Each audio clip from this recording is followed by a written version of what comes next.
a blessed Easter weekend to us. Before I go to the little point, yet very heavy point that we would like to reflect on, let me include a little Bible study, because we are here in this very context of the ending of the so-called the Gospel of Mark. Actually, this is not the real ending of the Gospel of Mark. This is called the longer ending, the half, the exactly half of the unit that was added to the Gospel of Mark. Because the Gospel of Mark, in its manuscript status, abruptly ends in verse 8. Our reading today, Gospel reading today, begins with verse 9, which it is not an original. It's just added in order to give a very important and a very standard ending to the Gospel.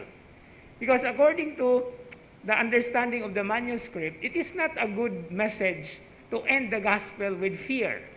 Because when Jesus appeared, when the risen Lord appeared to the women and told them to tell the other disciples, they were afraid. And that is the original ending of the original manuscript, kaya nawala lagi ang ending. So that in the working of the Gospels, as they are now compiled in the New Testament, there are endings that were given to the Gospel of Mark, taken from Matthew, Luke, and John. That is what we are reading here today. If you notice, there is a section there that he appeared to two of them. That is actually referring to the disciples going to Emmaus.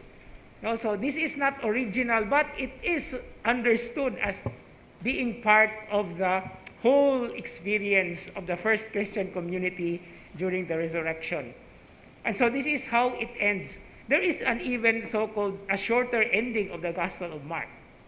But whether these are original or not, we are told and brought into the very perspective and context that after the Lord was raised from the dead, he appeared in so many ways in order to to rectify or to strengthen the faith of the first Christians. And that is what we heard also in the first reading today. Now to the point I was talking about. It is an interesting thing to note that the end of our gospel reading today says, "Go into the whole world to proclaim the gospel to every creature." What is so significant here? It's every creature. And how do we define creature? Binuhat sa Diyos, mga minugna sa Diyos. And not only men, not only women, not only people. It involves the whole of creation, the animate and the inanimate alike. So unsa may atong pagsabot niini? To proclaim the good news to every creature. It means just like what Saint Anthony of Padua did, nga walay namati sa iyahang pagsangyaw, diin man siya ning adto. He went to the forest, and then he went to the lake, and he started preaching, and lo and behold, ang mga isda, ang mga mananap ng gawas kay namati sa iyang pulong. No? So in other words, we can actually evangelize the inanimate object or the animals or lower than us. That's the reason why we have these sacramentals. No? Nganong pabinditahan man nato ang mga lakit, ang mga rosary, no? Ang uban gani binditahan pa man gani ng ballpen nga gamiton sa exam. Ang uban naa pa man gani mga papel ipabinditahan, mga posporo, no? Or anything. That is actually an idea. Why do we have to bless the house? Why do we have to bless vehicles? It's practically because we want the Lord to own them. And that is part of the evangelization process, the proclamation of the gospel. That whether we like it or not, all things, all creation of God has a connection, basic and essential connection to each and every one of us. And that is the main point as we situate this into our theme this year. Now, as we celebrate the 500 years of the coming of Christianity.